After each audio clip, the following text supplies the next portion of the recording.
கைகாலில் ஒரே வலிமா. காலையில் எந்திரிச்சா அடிச்சு போட்ட மாதிரி இருக்கு உடம்பு வலி. ஏமா அவன் சும்மா இருக்கிறப்ப கூட்டிட்டு போய் வீட்டில் இருக்கையில ஒரு ஊசி போட்டு வர வேண்டியதானே. அவங்களுக்கு நம்மளுக்கு உடம்பு சரியில்லை, நம்மளுக்கு வலிக்குதுனால அவங்களுக்கு வலிக்காது. அவன் பொண்டாட்டி வீட்டு ஆளுகளுக்கு வலிக்குதுன்னா மட்டும் அவங்களுக்கு வலிக்கும். செடிகளை பக்கம் பார்த்தா மழை வந்தால் ஒரே மட்டும் அடிச்சிருது, வெயில் அடிச்சா ஒரே மட்டும் காஞ்சிருது. என்ன பண்ணுறதுனே தெரியல. வனஜா, என்ன இங்க நின்று புலம்பிட்டு இருக்கிற? எங்க அக்கா காலையிலேயே வந்து எங்க அம்மாட்ட என்னமோ சொல்லிட்டு இருக்குது. உங்க அக்காவும் உங்க அம்மாவும் பேசுறது எங்க சொல்லி தான் பேசுறாங்களோ. நான் போய் எங்க வைப்பீங்கன்னு கேட்பேன். என்னமோ மும்பரமா பேசிட்டு இருப்பாங்க. என்ன பார்த்தா அதை நிறுத்திடுவாங்க. இது எனக்கு தேவையா? போய் மனசு சங்கடமா இருக்கு, அவங்க வந்ததே தெரியாத மாதிரி நின்னுட்டோம்னா அவங்களே வந்து என்னன்னு கேட்பாங்க. அப்ப எப்படிடி எல்லாம் உனக்கு தெரியாம இந்த வீட்டுல ஏதாவது நடக்குமா? இந்த வீட்டுல எல்லாமே நீ தானே எங்க அம்மாவுக்கு அப்புறம்.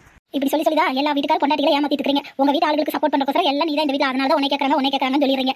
அதுல என்ன வெடி வச்சிருக்கீங்கன்னு எங்களுக்கு மட்டும் தான் தெரியும். நீங்க தான் அப்படி சொல்லிட்டு இருக்கணும். இதே மாமியாமர்கள் என்ன சொல்லுவாங்க தெரியுமா? ஒரு வீட்டுல மகனே இருந்தாலும் மருமகளே இருந்தாலும் மருமகனை மகனாவோ மகளாவுமே பார்ப்பாங்க. அதுதான் உலகம். நாத்தனார் இருக்க வீட்டுல மருமகளா மட்டும் தான் இருப்பாங்க. பொதுவாக ஒரு விசேஷத்துக்கு போனாலும் இதுதான் என் மக, இது என் மருமக அப்படின்னு தான் சொல்லுவாங்க. தவிர இது என்னோட இன்னொரு மகன்னு யாரும் சொல்ல மாட்டாங்க. சரியா? காலங்கத்தால என்னை டென்ஷன் பண்ணி என்ன வாக்குவாதம் பண்ண வச்சுட்டு இருக்காங்க. போங்க.